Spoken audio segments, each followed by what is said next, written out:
Listen, this is an unspoken best friend law that should be common sense, but common sense is not all that common these days, so stick with me here. But if there is something in your best friend's teeth, tell them. Tell them before someone else has to awkwardly tell them. Because why would you allow your best friend to be going out and about talking with like a poppy seed on their tooth? They could possibly interact with their crush, and you knew that there was something in their teeth, and you said nothing. Do better. Listen, I feel like we all have that one friend, or this person could be you, that is just so non-confrontational because you choose peace, okay? You're completely unbothered by a lot of things, and when something does make you upset, you're gonna talk about it with your bestie, but other than that, it's kind of like, whatever, I'm done with it, I don't really care anymore. But the moment that the non-confrontational person gets so upset that they decide that they want to do something about it, that they want to talk to someone and confront them because of what they did, you messed up. You are about to get your butt handed to you, because there's nothing scarier than a non-confrontational person to come out of their shell and actually show you how upset they can be. This person normally doesn't say anything, but the moment that they wake up and they choose violence, all hell breaks loose. It's over. This is why I believe the delusional stage of a crush is so fun. Stick with me here, okay? 1, the only heart we actually break is our own. 2, it's the chase with no strings attached, because clearly there's no one involved but you and the feelings you think are there from the person you like. 3, it's something exciting. It's kind of like, ooh, what's gonna happen today? Am I gonna have hope? Am I not gonna have hope? Stay tuned. And 4, it is proof that we are capable of feeling other emotions other than sad, angry, annoyed, or tired. So like many people are saying, and if I may, I pray your Delulu becomes true Lulu. Good luck. Stay safe out there. Things we have all said when we were in our delusional crush stage. Hi, hello, it's Ann. Let me know if you've ever said these things, and let's go. 1, it's when they do the bare minimum and you say, I think they like me. This could be a sign, right? 2, I saw this video on TikTok and it says that my crush likes me too. 3, they didn't reply yet because I took some time to reply, so they're just trying to make sure they don't seem too eager. I get it. 4, oh my goodness, they were one of the first people to see my story. 5, no, I don't really like them that much. Wait, why? Did they say something about me?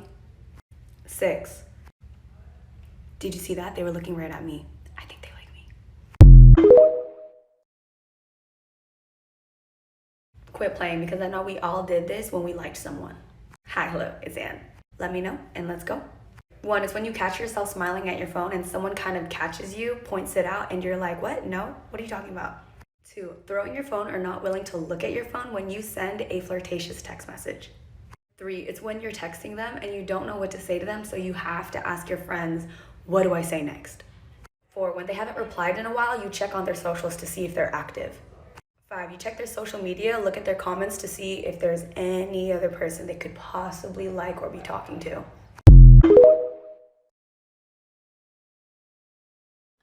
I don't know who needs to hear this, but I'm going to say it anyways. And it's going to come off really selfish, but I need you to stick with me here, okay? But sometimes you really got to do what's best for you. And I'm speaking specifically on friendships. Because yes, in the beginning, a friendship can be so good and it's so fresh. And you guys kind of make this vow to each other that you're never going to leave each other's side and you're always going to be there for each other. And I get that. But people change. Friendships change. And so if this friendship no longer feels safe, if this friendship feels very one-sided, if this friendship is no longer a good influence on your growth in your life, then you need to make that decision to choose you and leave the friendship. And I know that it sounds really bad because you just don't want to be the villain in their story, but you are. It's inevitable. They're going to be crushed about it. But you are going to be so concerned about being the villain in a chapter of their story. How are you going to be the hero in yours?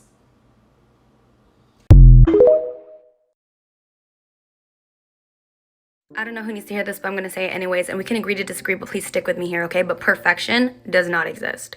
We all have this idea or opinion on what we feel is beautiful or perfect. But have you noticed that when we make this definition of perfection and beautiful for ourselves, we never fit. We never define ourselves as perfect or beautiful.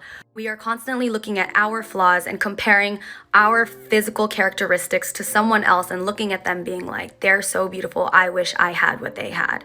We tend to put ourselves down, thriving to look like someone else in hopes that we can fit our own definition of perfection and beautiful. Let me just switch the narrative really quickly in hopes that you can understand what I'm trying to say. Because someone has looked at you and thought that you fit their definition of perfection and beautiful. The same way you look at others and wish you had what they had, they look at you the same way.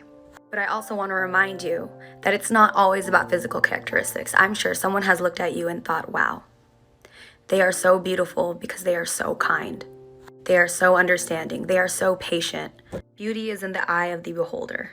Everyone is beautiful in their own way. I hope that one day you see yourself the way these other people look at you and truly believe that you are beautiful because you are. This might be a little TMI moment, but I'm going to talk about it anyway, so stick with me here. If you don't like talking about periods, feel free to leave now, but I'm just gonna bring this up. I feel like there's a lot of ways to know that you are about to get your period. I track my period, I put it in a calendar. You can feel the cramps coming, or certain parts of your body start to hurt more, specifically like your back. But I feel like the biggest indicator to know when or if you are getting your period is if you start crying for no reason. And mind you, I cry for no reason all the time, but it just seems a little bit more heightened. It's like something's off. This isn't a normal random cry. This is a cry for help. My body is screaming and it's like, you're about to get your period. Listen, this is the unspoken bestie safety rule, and we can agree to disagree, but please let me know because this is going to sound like a lot, so stick with me here, okay? Hi, hello, it's Ann. My best friend is about to go on a first date with somebody. I would like to know their name, possibly social media accounts so I can have a visual and what town they're coming from in order to go on this date. Why? Because knock on wood, something happens to my best friend, I would like to be able to identify who my best friend was with last. And honestly, my best friend does not have to tell me all the little details of where they're going on this date. Because yes, my best friend is grown. I trust that my best friend knows what they're doing and what they're getting themselves into. But I would like a time frame, okay? That's the only thing I ask for. I would like to know what time my bestie is expecting to see this person. For example, if my bestie is like, oh, I'm gonna go see them around 4 o'clock, then okay, 4 o'clock, I am on standby. I am going to be free by 4 o'clock because in case my best friend calls me, texts me, and they're like, hey, come get me, I am there. Does that sound a little crazy? Maybe. Paranoid? Possibly. But anything can happen, and I am praying and hoping that my best friend has a great first date, but I will be there in case anything goes wrong. Let me know if you agree or disagree and if you've done this for your best friend. And you know what? This may come off as common sense, but common sense is not all that common these days, and you can never be too sure when it comes to safety. So, stay safe, and I'm sending all my love.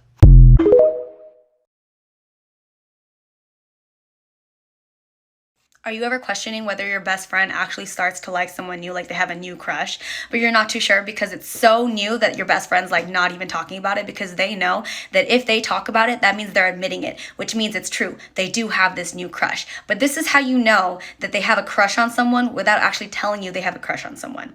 Pay attention to your best friend, and if you notice that they're listening to music that they don't normally listen to, or they're binge watching a show that you know they would never really watch, they like someone. Why? Because the person they like probably loves that music and or that TV show, and they want to have something in common with that new person so that they could talk about it.